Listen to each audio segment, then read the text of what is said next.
Assalamualaikum warahmatullahi wabarakatuh. Perkenalkan, nama saya Putri dengan NIM 19650041 kelas B. Di pertemuan 2 ini saya akan menjelaskan atau mereview materi tentang software dan karakteristiknya. Mata kuliah Rekayasa Perangkat Lunak Software Engineering. Pertama, sejarah software engineering. Istilah software engineering digunakan pertama kali pada akhir 1950-an dan awal 1960-an. Saat itu masih terdapat perdebatan tajam mengenai aspek engineering dari pengembangan perangkat lunak. Pada tahun 1968 dan 1969, Komite Sensato mensponsori 2 konferensi tentang rekayasa perangkat lunak yang memberikan dampak kuat terhadap pengembangan rekayasa perangkat lunak. Pengertian rekayasa perangkat lunak, suatu disiplin ilmu yang membahas suatu aspek produksi perangkat lunak, mulai dari tahap awal yaitu analisa kebutuhan pengguna, menentukan spesifikasi dari kebutuhan pengguna, desain, pengkodean, pengujian, sampai pemeliharaan sistem setelah digunakan. Kemudian pengertian perangkat lunak dalam kurung software. Perangkat lunak atau software adalah source code pada suatu program atau sistem. Perangkat lunak tidak hanya dokumentasi terhadap source code, tapi juga dokumentasi terhadap sesuatu yang dibutuhkan selama pengembangan, instalasi, penggunaan, dan pemeliharaan sebuah sistem. Engineering atau rekayasa adalah aplikasi terhadap pendekatan sistematis yang berdasar atas ilmu pengetahuan dan matematis, serta aplikasi tentang produksi terhadap struktur, mesin, produk, proses, atau sistem. Perkembangan rekayasa perangkat lunak, meskipun baru dicetuskan pada tahun 1968, namun rekayasa perangkat lunak telah memiliki sejarah yang cukup panjang. Dari sisi disiplin ilmu, rekayasa perangkat lunak masih relatif muda dan akan terus berkembang. Arah perkembangan yang saat ini sedang dikembangkan antara lain meliputi pada tahun 1940-an, komputer pertama membolehkan pengguna menulis kode program langsung. Kemudian pada tahun 1950-an, generasi awal interpreter dan bahasa Markov generasi pertama kompiler. 1960-an, generasi kedua kompiler komputer mainframe mulai dikomersialkan. Pengembangan perangkat lunak pesanan konsep software engineering mulai digunakan. 1970-an, perangkat pengembang perangkat lunak perangkat mini komputer komersial. 1980-an, perangkat komputer personal PC komersial, peningkatan permintaan perangkat lunak.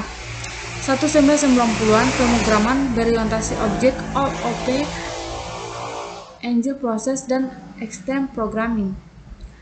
Pada tahun 2000-an, platform interface modern, Java, Net, PHP, dan lain-lain.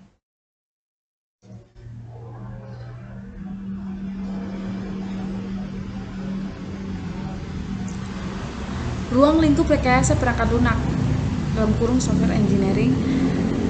Yang pertama, software requirement merupakan kegiatan yang dilakukan untuk mengidentifikasi dan menganalisis kebutuhan perangkat lunak.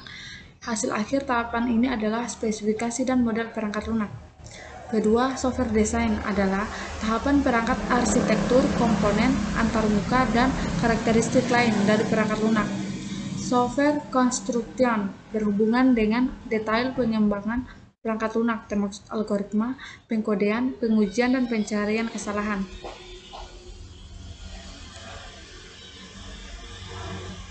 Software testing meliputi pengujian pada keseluruhan perilaku perangkat lunak.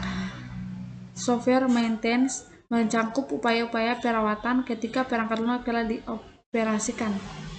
Kemudian software configuration management berhubungan dengan usaha perubahan konfigurasi perangkat lunak untuk memenuhi kebutuhan tertentu. Software engineering management berkaitan dengan pengelolaan dan pengukuran rekayasa perangkat lunak, termasuk perencanaan proyek perangkat lunak.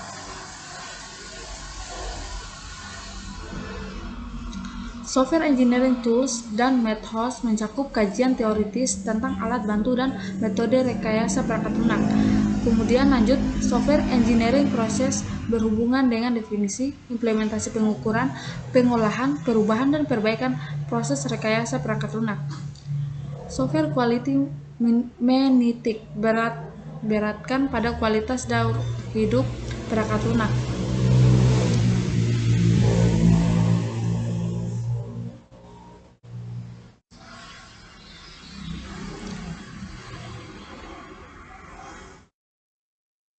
Tujuan dari rekayasa perangkat lunak. Tujuan dari rekayasa perangkat lunak ada 3, yaitu menghasilkan perangkat lunak yang berkualitas, kedua menghasilkan perangkat lunak yang efisien, dan yang ketiga menghasilkan perangkat lunak tepat waktu. Faktor-faktor yang melatar belakangi munculnya rekayasa perangkat lunak. Yang pertama, ketidakmampuan organisasi memprediksi waktu, usaha dan biaya membangun perangkat lunak. Kedua, perubahan nisbah atau rasio biaya perangkat keras THD harga perangkat lunak. Dan yang ketiga, kemajuan pesat perangkat keras. Keempat, kemajuan dalam teknik-teknik pembuatan perangkat lunak. Lanjut, tuntutan yang lebih tinggi THD jumlah perangkat lunak. 6. Tuntutan yang lebih tinggi THD mutu perangkat lunak. Dan yang ketujuh, meningkatkan peran pemeliharaan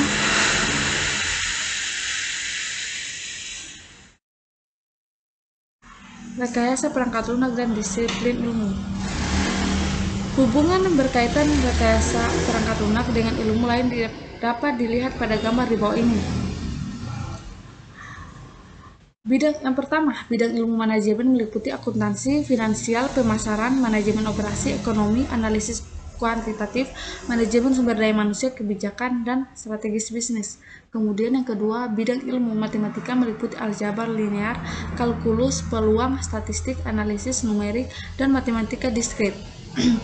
Kemudian yang ketiga, bidang ilmu manajemen proyek meliputi semua hal yang berkaitan dengan proyek seperti ruang lingkup proyek, anggaran, tenaga kerja, kualitas, manajemen risiko dan kendalan, perbaikan kualitas, dan metode-metode kuantitatif. Kemudian yang keempat, bidang ilmu ergonomika menyangkut hubungan interaksi antar manusia dengan komponen-komponen lain dalam sistem komputer. Kemudian yang kelima, bidang ilmu rekayasa sistem meliputi teori sistem, analisis biaya keuntungan, pemodelan, simulasi proses, dan operasi bisnis. Lanjut yang ketiga, sifat dan karakteristik software. Software merupakan elemen sistem logik atau rekayasa atau dikembangkan bukan buatan pabrik seperti hardware.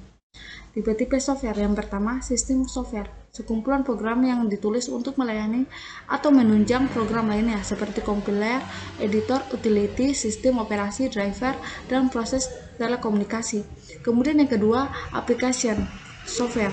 Program stand-alone yang digunakan untuk menyelesaikan kebutuhan bisnis tertentu seperti aplikasi untuk memfasilitasi kegiatan bisnis atau pembuatan keputusan teknik atau manajemen.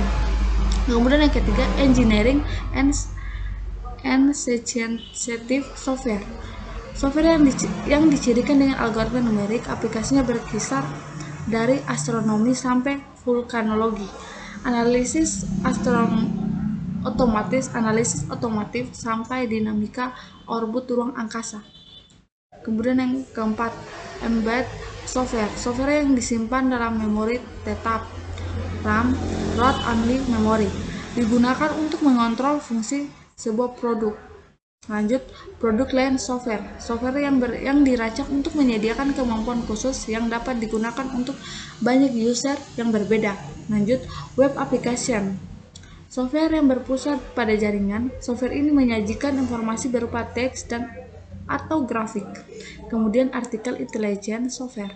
Software yang banyak menggunakan algoritma non-numerik dalam memecahkan masalah kompleks yang tidak dapat dianalisis dengan komputasi biasa. Mungkin itu saja bisa saya jelaskan. Saya akhiri dengan billahi taufiq wal hidayah. Wassalamualaikum warahmatullahi wabarakatuh.